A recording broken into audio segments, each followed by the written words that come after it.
প্রশ্ন করেছেন রমজান মাসে নাকি কবরের আযাব বন্ধ থাকে, কথাটা কি সঠিক? না, কথাটা সঠিক না। রমজান মাসে কবরের আযাব বন্ধ থাকে এটা সঠিক না। এটা কি না? সঠিক না।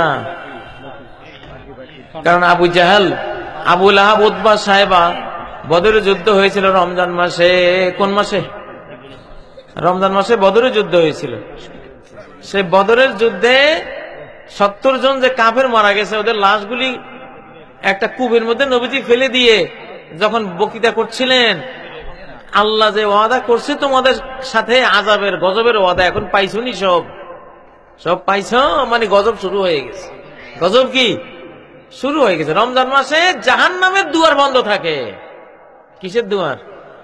জাহান্নামের দরজা বন্ধ থাকে, কিন্তু কবরের আযাব বন্ধ থাকে বলে কোনো হাদিসে নাই। ওই বন্ধ থাকে জাহান্নামের দুয়ার, এটারে বাঙালিরা বানাইছে কবরের আযাব বন্ধ। ওই যে কালো বাচ্চা আর কাউয়ের মতো, বুঝেন না? কবরের পর্দার আড়ালে যে মা বোনরা আছেন, মা বোনরা বেশি বেশি দান করেন, মা বোনরা বেশি বেশি জাহান্নামে যাবেন। নবীজি বলেছেন তাসাদ্দাকনা ফা ইন্নী উরিতু কুন্না আকসারা আহলিন নার। বিশেষ করে নারীরা তোমরা দান করো, দানের দ্বারা জাহান্নাম থেকে বাঁচবা। বেশি বেশি দান করো, তোমরা দানের হাত বাড়াও। অতএব মা বোনদেরকে বলছি, আপনারা এই মাদ্রাসার জন্য হাত বাড়ান।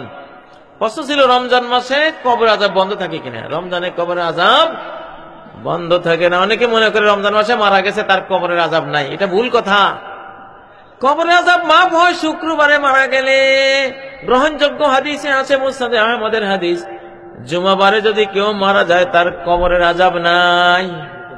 শহীদ হয়ে যদি কেউ মারা যায় তার কবরের আযাব নাই, কবরের প্রশ্ন উত্তর নাই। জুমার দিন মারা গেলে তারও কোনো প্রশ্ন উত্তর নাই। ও আমিনাল ফাত্তান, পরীক্ষকের পরীক্ষা থেকে সে বেঁচে যাবে। মান মাতা ইয়াউমাল জুমুআ, যে জুমার দিন মারা যাবে। কিন্তু রমজানে মরলে তার পরীক্ষা মাপ নাই, কবরের আযাব মাপ নাই। তবে ফজিলতপূর্ণ মাসে মারা গেছে, হয়তো ভালো অবস্থা, রোজা অবস্থায় মারা গেলে আল্লাহ তাকে হয়তো ক্ষমা করতে পারেন। কিন্তু কবরের আযাব মাপ হবে রমজানে, এমন কোন বক্তব্য কোরআনেও নাই, হাদিসেও নাই। হাদিসে আছে জুমার দিনের কথা। কোন দিনের কথা? জুমার দিন।